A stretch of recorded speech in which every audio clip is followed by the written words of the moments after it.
Hello, magandang araw po sa ating lahat. Good morning po. At ito po ang inyong pong lingkod, Pastor Joshua Orias, na bumabati po ng isang mapagpalang araw at isang maligayang araw para sa ating Panginoon. Happy Lord's Day po sa ating lahat. At ngayon po ay tayo po ay magkakaroon po ng short devotion para po sa ating kalakasang spiritual at sa ating pagkaing spiritual. Buksan po natin ang ating mga Biblia sa Hebrews chapter 6 verse 9 and 10. Hebrews chapter 6 verse 9 and 10.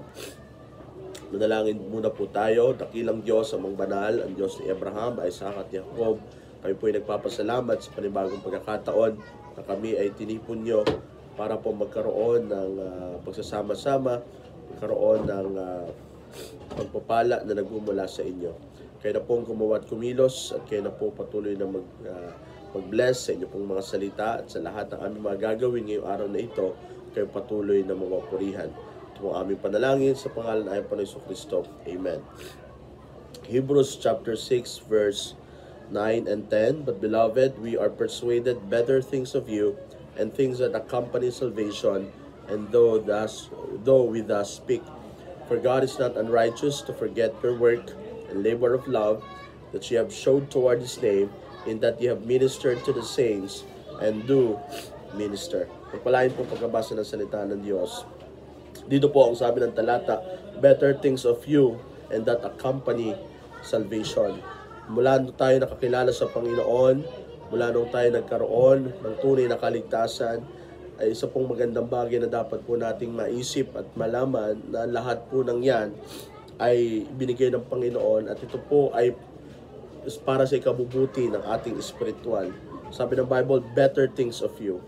Aren't you glad the moment you have the relationship with Christ that your life become better and better?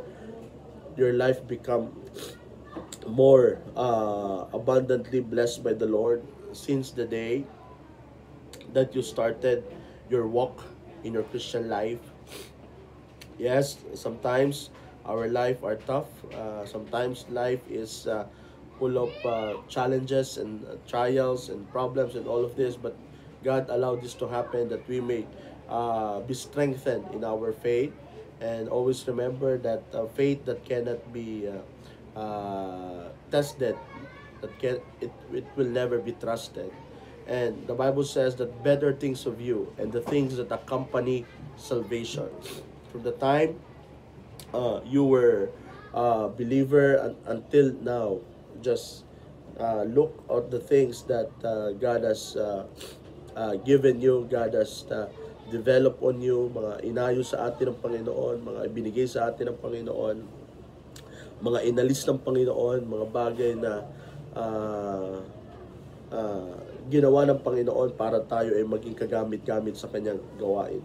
At dahil dyan, sabi ng salita ng Diyos, for God is not unrighteous to forget your work and labor of love that which ye have showed toward his name. God is not unrighteous, or God is not forgetful. Nakakalimutan niya ang inyong mga ginagawa para sa kanya at para sa ibang tao na pinagmiministeran po ninyo. At katulad po yan ng sinabi ng Panginoon sa Isaiah 49 verse 15. Ang sabi ng Bible sa Isaiah 49 verse 15.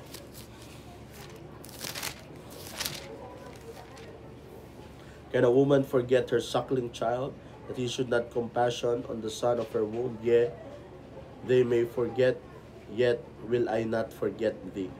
Sa mga taong nagmamahal sa gawain ng Panginoon, ito pong tatandaan nyo na ang Diyos ay hindi po makakalimot sa inyo.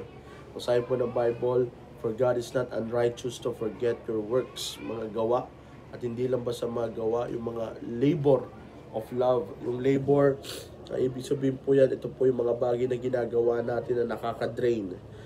Especially sa mga church staff, sa mga nasa likuran ng mga pastor, you're doing a good job.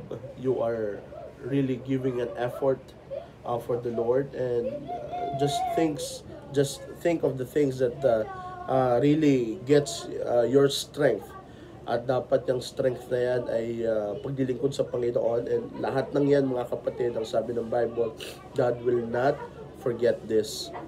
God will always remember this, mga kapatid. Especially pag ginawa mo para sa kanyang pangalan. Kaya nga, dapat sa lahat ng ginagawa natin ay para lamang sa kanyang pangalan. God is not unrighteous to forget your works and labor of love that you showed toward His name, in that ye have ministered to the saints, and do minister. That ye ministered to the saints. So, hindi lang tayo naglilingkod para sa ibang tao, gayon din naman sa mga kapwa mananampalataya na ginagawa nyo po ng kabutihan. At kasama po kami dyan, ang aming pamilya, ang aming simbahan ay nakakaranas at nakakatanggap ng pagpapala galing sa inyong pong pagpapagal. Ang sabi ng salita ng Diyos, God will not forget you and your labor of love that you are doing for His name.